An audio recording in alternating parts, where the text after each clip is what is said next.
살리신 주 이름 찬송합시다.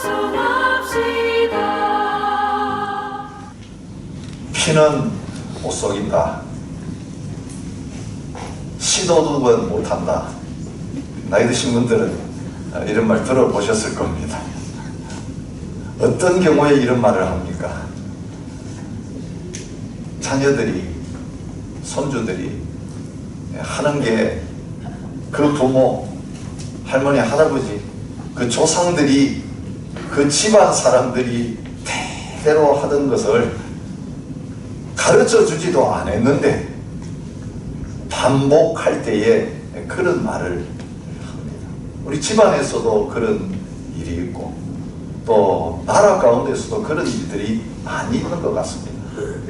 여러분, 사람을 바꾸면 모든 게 다 바꾸어질 거라고 하는 기대를 우리 선거 때마다 하잖아요. 그런데 어떻습니까? 당이 바뀌고 사람은 바뀌는데 그 정치 세계 속에서 일어난 일들은 여전히 똑같은 그 잘못을 반복하고 있는 것을 보게 됩니다. 요즘 우리가 자주 듣는 말이 적폐라는 말입니다. 적폐라는 뜻은 누적된 폐단이라는 뜻입니다. 하루 이틀 되어진 게 아니고 오랫동안 반복하면서 되어지다가 그게 쌓여있는 그런 폐단, 잘못을 이야기합니다. 여러분, 정권이 한번 들어서 가지고 그거 치우겠다고 열심히 노력하다가 끝납니다. 그러면 이전 정권이 좀 치웠으면 다음 정권은 쉽게 그걸 치우는 게 아니라 치우겠다고 한 정권이 또 적폐를 만들고 그 적폐를 또 치우겠다고 칼을 들고. 여러분, 오늘 우리가 과거의 그 악습, 과거의 그 내려오는 폐단 잘라보겠다고 수없이 우리 스스로 결심하고 또 사회적으로 어떤 법을 만들고 그것을 끊어버리려고 온갖 노력을 하는데 여전히 끊어지지 않고 계속 이어져 내려오는 이 현실들을 우리가 봅니다. 그 잘못된 것들을 계속 반복하는 것을 가르쳐서 답습이라고 말합니다. 반복되어지면 그 잘못된 습관들, 여러분, 우리의 삶 속에만 있는 게 아니라 하나님의 백성들 속에 그대로 있는 것을 보게 됩니다. 여러분, 오늘 말씀은 어제 묵상했던 1절부터 14절까지의 말씀이 이어지는 말씀이죠. 따로따로 묵상을 하지만 연결해서 생각해야 합니다. 예레미야가 선지자로 부름받고 그 백성들 향해서 말씀 전했습니다. 나라가 망하니까 사실 그 나라에 머물 수 있었는데도, 고국에 있을 수 있었는데도 예레미야는 어디로 가고 있습니까? 여러분, 지난주 수요 말씀에 게로티맘에서 사람들이 머물러 있으면서 어디로 가야 될지 모르겠습니다. 갈 길 가르쳐 주세요. 예레미야의 기도 부탁했던 것을 보게 됩니다. 예레미야를 통해 주신 말씀은 무엇입니까? 애굽으로 가지 말라는 것입니다. 이 땅에 머물러 있어야 된다는 거죠. 그런데 그 말을 듣지 않았습니다. 애굽으로 갔습니다. 불순종하여 애굽으로 갑니다. 거기 가면 망한다고 말씀하셨는데도 애굽으로 갑니다. 근데 예레미야는 애굽까지 따라갑니다. 여러분, 이전에는요, 백성들이 그래도 양심이 있었어요. 어떤 양심이요? 순종 안 할 것이지만 입으로는 순종한다고 말했습니다. 여러분, 돌아서면 또 잘못된 길을, 옛날 길을 걸어가려고 마음도 먹고 또 그렇게 하고 있는데도 아직 양심이 살아있어서 감히 선지자 예레미야 앞에서 또 하나님 앞에서 그 말씀 듣는 순간에는 노라고 바로 그 속에 있는 마음을 말하지 못하는 가운데 있었어요. 그리고 예레미야가 이제 그 애굽까지 따라갑니다. 지도 하나 좀 띄워주시면 좋겠습니다. 오늘 본문에 나타나는 어제부터 묵상했던 그네 미스바에서부터 떠나가지고 믹돌이라는 곳에 갔다가 다바네스라고 하는 지역을 거쳐서 노이라고 하는 데를 거쳐서 이 이집트의 제일 남쪽에 가면 거의 수단이 있습니다. 수단, 아스완 댐이 있고 수단이라는 나라가 있는데 그 수단까지 가는 이집트의 제일 남쪽 나일강 상류지요. 나일강은 거꾸로 흐릅니다. 그래서 지금 카이로가 있는 저건 북쪽입니다. 멤피스가 있는 이게 지금 카이로가 있는 근처인데 바드로스라고 하는 남쪽까지 이스라엘 백성들이 내려간 것을 보게 됩니다. 근데 오늘 본문에 나오는 지역은 어디입니까? 누가 대답합니까? 바드로스에 있는 사람. 그러니까 그 백성들이 남쪽으로 내려갔을 때에 예레미야도 그 백성들과 함께 마지막까지 따라가면서 하나님의 말씀을 전하는데, 여러분 이 말씀이 44장에 나오는 말씀이 예레미야의 마지막 설교입니다. 예레미야서는 계속 이어지지만 선지자로 사역하면서 순종하지 않은 그 백성들에게 마지막으로 설교하는 내용이 오늘 말씀입니다. 하나님 말씀에 순종하십시오. 그 마지막 설교의 제목은 똑같습니다.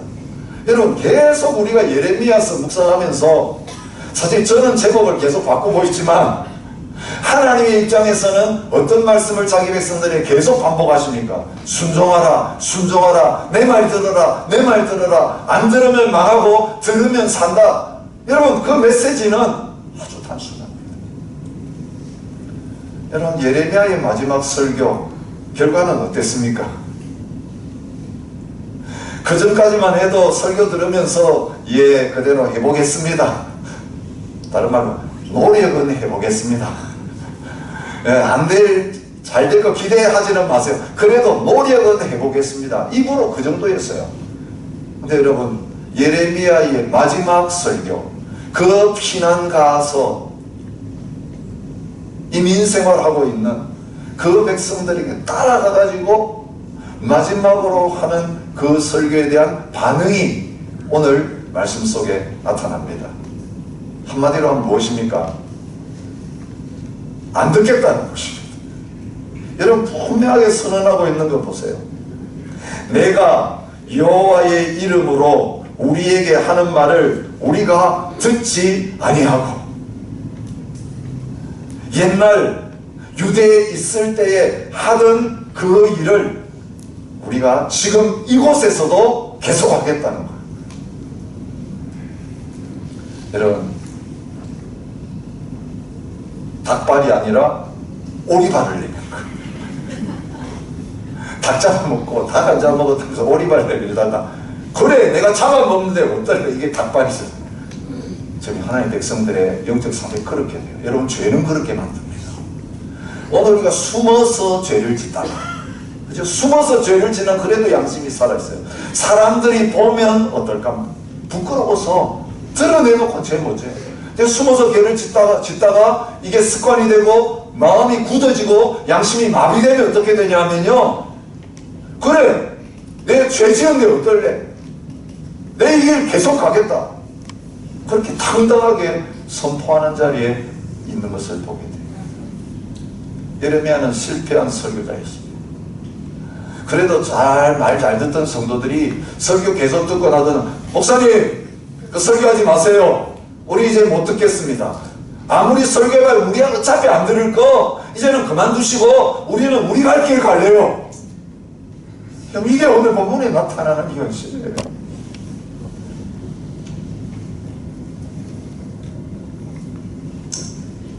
여러분 옛날부터 내려오는 이 잘못된 죄악의 습관이 얼마나 쉽게 끊어지지 않는가 보죠. 여러분 나라가 망하고 새로운 땅에 가서 새로운 삶을 살면서도 안 끊어져요. 여러분 혹시 이 호주 이민 오실 때 그런 마음으로 오신 분 있는지 모르겠어요. 나 한국에서 너무 막 살았어. 신앙생활도 제대로 안 했고 뭐 예수님도 모르고 살았는데 그래도 새로운 땅에 가서 내 인생을 다시 한번 새롭게 시작해 보겠다는 마음으로 여기에 오셔서 시작하신 분이 있으죠. 한국 사람으로 살면서 이 조상부터 내려오는 전통, 여러분 그 집안의 가문의 전통, 그 맨날 제사 드리고 어려우니까 이제 그 나라 떠나서 이제 새 나라에 가면 그 조상부터 내려오는 안 좋은 죄악들 끊어버리고 새로 시작할 수 있겠다. 이 모든 악습으로부터 벗어나서 새로 할 수 있겠다. 그런데 결과적으로 나라를 바꿨다고 해서 새로운 땅에 왔다고 해서 그것이 바뀌어지지 않고 계속 반복되어지는 이런 실패의 아픔을 경험하시는 분들이 많은 것입니다. 아, 사람 바꾼다고 되는 거 아니구나. 환경 바꾼다고 되는 게 아니구나. 이런 반복되는 죄는 어디에서부터 시작됩니까? 우리 안에서 시작됩니다. 여러분, 사람들이 대를 이어서 새 사람이 태어나고 바뀌어졌는데도 여러분, 새로운 아이가 태어나고 걔들이 새로운 세대가 되어서 이제 새로운 역사, 새로운 일을 할 것 같은데 여러분, 고스란히 옛날부터 내려오던 이 악습을, 잘못된 습관을 답습해서 반복하고 있는 것을 봅니다. 그런데 그게 덜해지는 게 아니라 점점 더 강해지고 더 악해지는 이런 모습들을 보게 되는 것입니다. 여러분, 이스라엘 백성의 역사, 구약 역사는 바로 그런 역사입니다. 하나님의 백성들이 하나님의 은혜를 받고 하나님의 백성으로 살아가려고 할 때 하나님께서 구원받은 이스라엘 백성들에게 가장 중요하게 지켜야 될 것을 가르쳐 주셨습니다. 그게 뭡니까? 하나님 사랑하라, 한마디로 요약할 수 있어요. 마음과 뜻과 정성을 다해서 하나님만 사랑해라. 이전에 사랑하던 모든 다른 신들, 모든 우상들 다 버리고 나만 사랑해라. 여러분, 구약에 있는 모든 율법의 말씀 십계명 요약하면 바로 그것입니다. 그래서 십계명 첫 번째 계명, 두 번째 계명, 제일 중요한 첫 번째, 두 번째 계명이 요구하시는 게 뭡니까? 다른 신, 나 외에 다른 신 섬기지 말라. 우상을 만들어서 섬기지 말라. 그런데 하나님 뭐라고 하십니까? 하나님이 이스라엘 백성들을 사랑하시기 때문에 구원해 주셨습니다. 사랑하시기 때문에 자기 신부로 만드셨고 사랑하시기 때문에 자기 자녀로 만드셨습니다. 그러면서 나만 사랑하고 나와만 깊은 사랑의 교제를 누리라고 말하면서 너희가 다른 신이나 우상을 따라 섬기면 나는 질투하는 하나님이기 때문에 그대로 잊지 않겠다고 합니다. 사랑하기 때문에 그대로 두고 볼 수 없다고 하시면서 순종하지 않으면 이런 일이 생기고 이런 일이 생길 거라고 경고하시면서 언약적인 저주의 말씀을 하고 계시는 것을 볼 수 있습니다. 여러분, 이스라엘 백성들이 이 마지막 애굽까지 피난 와가지고 섬겼던 우상, 다른 신, 누구로 오늘 본문에 나타나고 있습니까? 하늘의 여호와. 특별히 여자들이 이 우상 숭배에 앞장섰던 것을 우리가 알 수 있습니다. 15절에도 재미있는 표현이 있잖아요. 자기 아내들이 다른 신들에게 분향하는 줄을 아는 모든 남자와 곁에 섰던 여인, 이게 남자와 여자, 남편과 아내들이 지금 같이 예레미야의 설교를 듣고 반항하면서 말하고 있는 걸 볼 수 있습니다. 남편들은 자기들은 열심히 하지 않았지만 자기 부인들이 그 일을 하고 있는 것을 분명히 알고 있었습니다. 하늘의 여왕을 섬기고 있었습니다. 이 우상 이름이 하늘의 여왕입니다.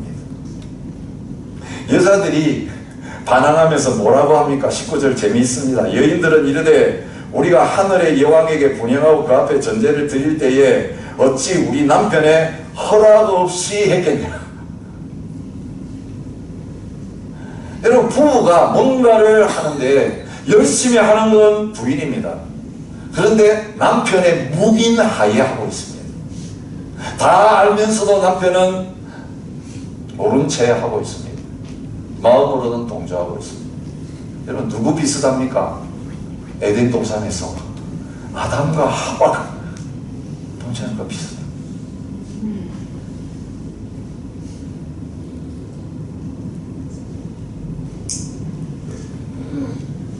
하늘의 여왕을 섬겼다.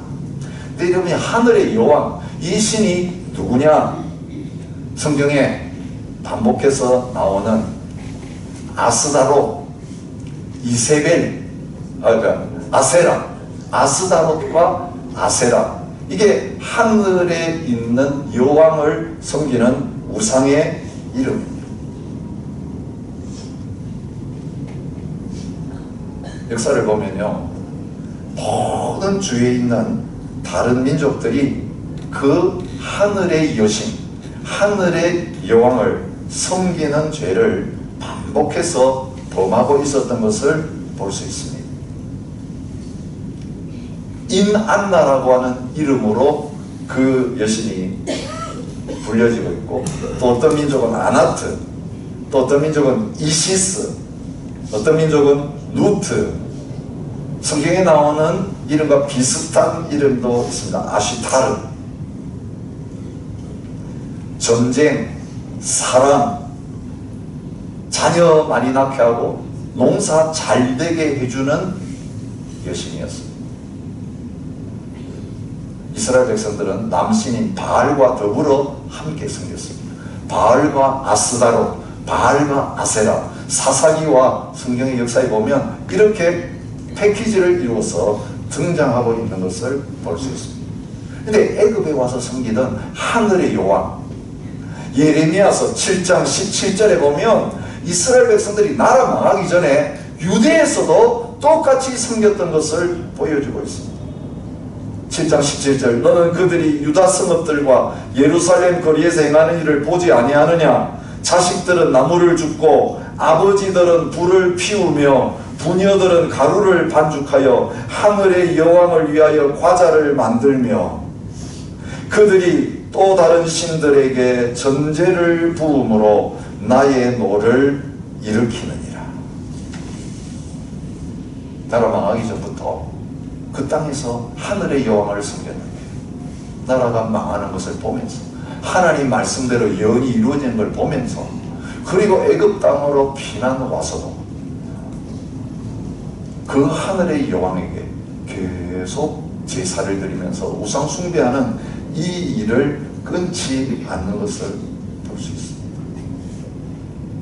여러분, 처음 말씀을 전했는데 우리 이제 안 듣겠습니다, 이런 반응을 했는데 예레미야는 수도하지 않고 이제 마지막 설교를 이어서 하고 있는 것을 봅니다. 참 설교 방식이 재미있습니다.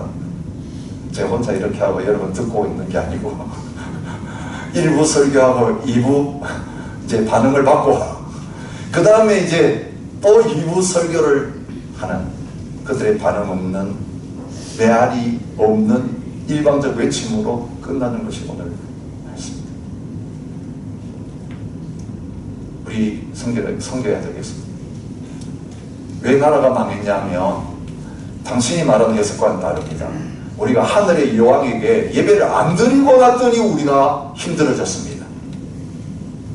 하늘의 여왕을 섬기는 동안은 우리 너무 잘 살았습니다. 그런데 뭐 이상한 요시야 같은 왕이 일어나가지고 이 우상들을 없애야 된다고 하면서 다 적결했는데, 사실 요시야가 개혁을 벌였지만 결과는 어떻습니까? 결과 안 좋았습니다. 요시야도 죽었습니다. 하늘의 여왕 숭배에 중단한가 보다 나라가 기울어지기 시작하더니 결국 바벨론에 와서 망하게 했습니다. 그 결과 여기까지 왔습니다. 여러분, 하나님 섬기지 않고 우상 숭배하는 데서부터 이 모든 재앙이 임했는데 그들은 정반대로 해석합니다. 우상 숭배할 때 너무 좋았는데 이거 중단하고 났더니 이런 어려움이 왔습니다. 이제 이런 어려움 당하고 나니까 이제 옛날로 돌아가서 우리가 하던 대로 하늘의 여왕에게 이제는 제사 드려야 되겠습니다. 이런 마음을 가진 사람들에게 같은 메시지를 반복하십니다. 지금 이런 고난을 당하는 것은 하나님을 섬기지 않고 다른 신들과 우상들을 섬기면서 불순종했기 때문이다. 그건 잘못된 행사입니다. 하나님이 말씀하시는 대로 하나님께서 그렇게 행하신 결과다. 분명히 그 말씀을 가감하지 않고 그대로 선포하십니다. 그런데 적용이 다릅니다. 이제는 순종하라고 말하지 않습니다. 이게 반어법이죠. 역설적인 표현입니다. 24절부터 이어지는 적용에 대한 말씀이 다릅니다. 여러분 순종하십시다 이게 아니고 너희 하고 싶은 대로 해라. 이제 안 말리겠다. 여러분 이게 포기예요. 그죠? 우리가 하도 말해도 안 들으면 결국 우리도 그렇게 말할 때가 많죠. 이제 하란 말 안 하겠다. 너 알아서 해라. 그건 좀 정자는 말이고 너 하고 싶은 거 다 해봐라. 여러분 하나님이 그렇게 말씀하시는 이유가 있습니다. 하나님 자신감이 있습니다. 자식들이 무슨 말을 하든지 자기가 사랑하는 사람이 그냥 그죠? 일부러 억장이 무너지라고 막 그런 말을 하잖아요. 그런데도 같이 응원하지 않고 내 말대로 그대로 됐다. 그리고 너희들 하고 싶은 거 그대로 해라. 그런데 결과는 마찬가지다. 애굽에 있는 너희들 이제는 애굽이 전쟁이 없어서 왔고 먹을 게 많아서 왔는데 전쟁과 기근 그것 때문에 너희가 애굽에서 죽게 될 것이다. 그리고 칼이 와서 너희를 망하게 할 것이고 전염병이 너희를 죽이는 자리에 있게 될 것이다. 이제 너희 끝이다. 여러분 하나님의 심판선언에는 항상 소망의 메시지가 따라. 어떤 소망의 메시지입니까? 28절 칼을 피한 소수의 사람이 애굽 땅에서 나와 유다 땅으로 돌아오리니. 로마서에서 유대 백성들 이제는 예수님을 십자가에 못 박아 죽이고 나라가 망해서 흩어지게 된 그 유대 백성을 향하여서 하나님은 끝까지 포기하지 않으시고 소망의 메시지 남은 자가 구원을 받는다. 그 약속 주셨는데 이 애굽 땅에 흩어져 있는 자기 백성들을 향해서도 동일한 소망의 메시지를 주고 계시는 것을 볼 수 있습니다. 남은 자 비록 많지 않고 소수이지만 그들이 돌아와서 구원받는 자리에 서게 될 것이라고 약속해주고 계시는 것을 볼 수 있습니다. 여러분 이 남은 자 누구를 통해서 구원받는 자리에 서게 됩니까? 애굽에서도 남은 자들이 유다 땅으로 돌아와서 구원받는. 여러분 바벨론에 갔던 사람들 더 많은 사람들 남은 자들이 돌아오고 그 바벨론에서 돌아올 때요 바벨론에 있던 사람만 돌아오는 게 아니라 애굽 땅에 있는 사람들도 같이 돌아와서 새 나라를 이루고 성전을 세우고 하나님을 예배하는 놀라운 회복의 역사가 나타나는데 완전한 이 회복의 역사는 예수 그리스도를 통해서 하나님 나라가 시작이 되어지고 완성되어질 때에 온전히 이루어지게 되는 것을 말씀을 통해서 보여주고 있습니다. 예레미야가 전했던 이 메시지를 이사야 선지자도 동일하게 전하고 있는 것을 볼 수 있습니다. 이사야 11장 10절부터 12절입니다. 그날에 이새의 뿌리에서 한 싹이 나서 만민의 기치로 설 것이요 열방이 그에게로 돌아오리니 그가 거한 곳이 영화로우리라. 이새의 뿌리 다윗의 후손으로 오실 예수님에 대한 메시아 약속이에요. 그날에 주께서 다시 그의 손을 펴사 그의 남은 백성을 아수르와 애굽과 바드로스와 쿠스와 엘람과 시날과 하맛과 바다 섬들에게서 돌아오게 하실 것이라. 쫓겨나갔던 사람들 돌아오게 하시는 이 바드로스라는 이름이 여기 이사야서에 있어요. 이 바드로스는 마지막까지 도망가서 우리 이제 하늘 여신 섬기겠습니다고 하면서 설교하는 예레미야에게 반항했던 장소예요. 근데 그 바드로스 땅에 있는 그 백성들 가운데서도 돌아올 사람들이 있게 될 거라. 여러분, 이것이 하나님만이 하실 수 있는 놀라운 구원의 은혜예요. 우리들은 그렇게 할 수 없어요. 다시는 나 안 본다. 한번 마음 닫으면 볼 것이고, 우리 자식이라도 그렇게 하는 경우들을 만났어요. 얼마나 가슴과 속을 아프게 한 사람이면 우리의 마음이 안 열려요. 예레미야의 말 앞에 전면 반박하면서 말씀과는 정반대의 말을 하고 있는 이 불신앙의 소리를 들으셨고, 그렇게 해가지고 결국은 그런 비참한 자리에 남아있는 그들 가운데서도 하나님의 백성들을 일으키셔서 돌아오는 자리에 세우시는 놀라운 역사를 일으키는 것입니다. 애굽 땅에서 돌아오게 된다는 이 약속은 예레미야만이 아니라 이사야와 스가랴 선지자를 통해서도 반복적으로 주어지고 있는 것을, 그리고 말로만 하지 않으시고 불순종하는 자 심판하신다는 메시지, 그 심판 가운데도 끝장내지 않으시고 구원의 역사를 남은 소수에게 이루신다는 이 약속의 말씀, 때가 되면 반드시 이루어진다라고 하는 증거로 표징을 주십니다. 보라, 처녀가 잉태하여 아들을 낳으리라. 여러분, 이사야 선지자를 통해서 장차 하나님의 놀라운 은혜의 역사가 이스라엘 백성에게 이루어질 것을 표징으로 주신 것처럼 이 애굽에 있는 사람들에게는 애굽에 합당한 표징을 주십니다. 29절이죠. 너희를 벌할 표징이 이것이라. 내 말 반드시 이루어진다. 그 표징이 뭐냐? 애굽의 호브라 왕을 그의 원수들 곧 그의 생명을 찾는 자들의 손에 넘겨주리라. 여기 호브라라고 하는 왕이 한 번 단격이 나옵니다. 호브라 왕은 유다가 망하기 전에 도움을 요청하니까 도와주려고 잠시 왔던 그 왕입니다. 그리고 그 왕이 지금 계속해서 이집트 나라를 다스리는 가운데 있습니다. 그 호브라 왕국은 튼튼한 왕국이었습니다. 근데 이 호브라라고 하는 왕이 진짜 있었느냐? 여러분 가운데는 성경 읽으면서 이 성경의 역사가 실제로 있었던 이집트 역사하고 매치가 되냐? 바벨론에 뭐 여러 가지 왕들 이름 나오고, 그죠? 예루살렘에 왔던 고관 이름들까지 나왔잖아요. 근데 그 인물이 실존하는 역사에 있는 이름이냐? 궁금해 하시는 분들 많을 겁니다.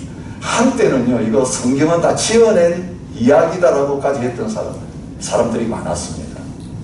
근데 놀라운 일은요, 너희가 잠잠하면 돌들이 소리 지르리라. 물론 비유적인 표현이지만 고고학이 발달하면서요, 요즘 온 세계 옛날 사람들 살던 데 보면 이제 땅을 다 뒤집어 놓고 그것들을 발굴하고 있잖아요. 땅이 뒤집어지고 그 안에 묻혀있던 것들이 드러나면서 성경에서 지어낸 이야기로 쳤던 이것이 실제적인 사실로 증명되는 경우가 있습니다. 석비 사진 한번 보여주십시오. 수에즈 운하의 서쪽에 있는 이스마엘리라고 하는 마을 근처에서 석판이 발견됐습니다. 이 석판의 내용을 해석해 보니까 이렇습니다. 이집트 제26왕조가 있었는데요, 그 바로, 역사 속에 파라오라 그러죠. 왕 이름이 바로예요. 이집트의 바로는 개인 사람 이름이 아니라 왕을 가르칠 때 바로라고 부릅니다. 근데 이 석판은 어떤 왕에게 바쳤느냐? 와이브레, 하이이브레, 여기 그 쓰여진 내용이 와히브레, 하아이브레라고 불리는 왕에게 바쳐진 석판이었습니다. 이 왕에 대해서 실제적인 조각도 발견되고 또 왕의 묘지에 있었던 스핑크스도 발견이 됐습니다. 다음 그림 보여주십시오.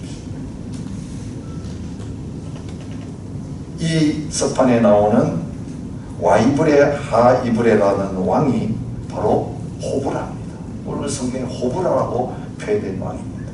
모습이 이렇게 되어 있었습니다. 세상 역사에서는요, 아프리에스라고 부릅니다. BC 589년부터 570년까지 나라를 다스렸습니다. 그리고 그 왕의 묘에 있었던 스핑크스, 다음 그림이죠. 이 스핑크스는 이집트 가면 자주 볼 수 있는 그런 실제로 존재했던 왕입니다. 이 말씀하고 있을 때는 나라가 든든했습니다. 그런데 바벨론에서 망한 게 아니라 신하가 반역을 일으켜서 죽였습니다. 오늘 성경이 그 사실을 분명하게 예언하고 있는 것을 보십니다. 그의 원수들, 곧 그의 생명을 찾는 자들의 손에 넘겨주려고 570년. 결국 그는 왕위에서 쫓겨났고 죽임을 당함으로 끝났습니다.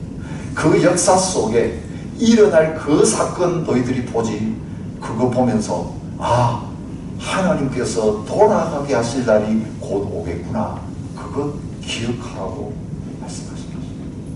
여러분, 오늘 이 시대 속에서 일어나고 있는 많은 역사적인 사건들, 자연적인 일들, 성경을 통해서 주님의 때가 가깝고 하나님의 나라가 완성되고 우리들의 소망인 구원의 그날이 가깝다라고 하는 하나님의 증거로 주시는 표징일 수 있다는 사실을 기억하시기 바랍니다. 오늘 그 표징을 읽는 자들은 마지막 때가 가까울수록 더 깨어서 거룩한 삶을 살게 됩니다. 순종의 자리로 나가게 됩니다. 하나님의 말씀에 귀를 기울이지 않는 자들은 점점 더 악해질 것이고 타락한 삶을 살게 될 것입니다. 여러분, 오늘 우리의 가정 안에나 우리 개인의 삶 속에, 역사 속에 우리가 아무리 벗어나고 싶고 끊고 싶어도 끊어지지 않는 이 악순환 때문에 고민하고 계시는 분 계십니다. 예수 그리스도를 보내신 이유는 애굽 사람만을 위한 것이 아닙니다. 유대 사람만을 위한 것이 아닙니다. 다른 열방을 위한 것만이 아니라 죄의 사슬에 매여서 마귀의 종로로 타면서 스스로의 힘으로는 벗어나지 못하는 모든 죄를 반복하는 저와 여러분들을 그 죄악의 사슬에서 끊어주시기 위해서였습니다. 사람이 바뀌어야 삶이 바뀝니다. 예수 그리스도를 통해서 저와 여러분에게 하신 일이 무엇입니까? 에베소 4장 22절부터 24절에 말씀하십니다. 너희는 유혹의 욕심을 따라 썩어져가는 구습을 따르는 옛 사람을 벗어버리고 오직 너희의 심령이 새롭게 되어 하나님을 따라 의와 진리의 거룩함으로 지으심을 받은 새 사람을 입으라 말씀합니다. 옛 사람을 벗어버리고 새 사람을 입는다는 표현하고 이 옷으로 표현하는 겁니다. 오늘 우리는 예수 그리스도를 옷 입고 사는 사람이라고 분명하게 로마서를 통해서 말씀해주고 계십니다. 누구든지 예수 그리스도 안에 있으면 새로운 피조물이라 이전 것은 지나갔으니 새 것이 되었도다. 아무리 내 힘으로 노력해도 그 죄악의 습관을 끊지 못하는 우리들, 예수님과 함께 십자가에서 못 박혀 죽게 하시고 이제는 부활하신 예수님 안에서 우리의 마음에 하나님의 말씀이 새겨지고 성령이 우리와 함께 하심으로 말미암아 날마다 하나님의 뜻을 순종할 수 있는 새로운 사람, 새 피조물이 되게 해 주셨다고 말씀해 주고 계시는 것입니다. 조상들이 물려준 그 망령된 행실, 우리가 아무리 벗어나려고 해도 벗어날 수 없는데, 이 땅까지 왔어도 벗어날 수 없는데, 흠없는 어린 양 예수 그리스도의 보배로 피로 말미암아 온전히 잘못된 행실이 끊어지고 새로운 삶이 시작될 수 있게 해 주셨다고 말씀합니다. 오늘 우리가 한 달을 시작하면서 다시 이 성찬의 자리에 나아가는 이유가 거기 있습니다. 한 주일을 시작하면서 다시 말씀 앞에 나왔습니다. 우리의 죄가 드러나고 이런 우리들을 향하여 주님이 베푸신 놀라운 은혜의 사랑, 내 머리로 헤아릴 수도 없는, 내보고 그렇게 하라고 하면 도무지 흉내도 낼 수 없는 그 일을 저와 여러분들은 하나님이 행하고 계신다는 이 복음의 메시지를 다시 듣게 하시는 이유가 여기에 있습니다. 우리 노력으로 안 됩니다. 법으로 안 됩니다. 제도로 안 됩니다. 주 안에 있을 때 가능합니다. 예수님의 보혈이 가능케 합니다. 그의 능력이 그 사슬을 끊을 것입니다. 우리의 가정에서 우리 대에 끊어져야 우리의 자녀 손들이 복을 받게 될 것입니다. 예수 그리스도가 우리 가정의 주인이 되면, 우리 교회의 주인이 되면, 이 나라의 주인이 되면, 대한민국의 주인이 되면 모든 것들은 바뀌어질 것입니다. 또 우리를 변화시키실 그 주님의 은혜를 바라보면서 다시금 이 보혈을 의지하며 보혈의 능력을 경험하는 이 은혜의 자리에 함께 나가셨으면 좋겠습니다. 주님이 늘 우리 안에 계셔서 우리와 동행하시고 우리를 사랑하시는 사실 잊지 않게 하여 주셔서 밥 먹을 때마다 생각나게 하시고 물 마실 때마다 생각나게 하셔서 발걸음 떼놓을 때마다 생각나게 하시고 입술 열 때마다 기억나게 하셨어. 하나님, 순종의 길 주님 따라 잘 걸어가는 한 달이 되고 한 주가 되게 해 주옵소서. 귀한 예물 드립니다. 주님 은혜 감격하여 드린 예물 받으시고 이 은혜 복음이 땅끝까지 증거되고 열방이 주님께 돌아오는 일들에 쓰임받게 하여 주옵소서. 이제는 우리 주 예수 그리스도의 은혜와 아버지 하나님의 사랑과 성령의 교통하심이 오늘 또 이 은혜에 감격하여 순종의 길로 나아가기 원하는 모든 하나님의 백성들과 교회 위에 이제부터 영원히 함께 있을지어다. 아멘.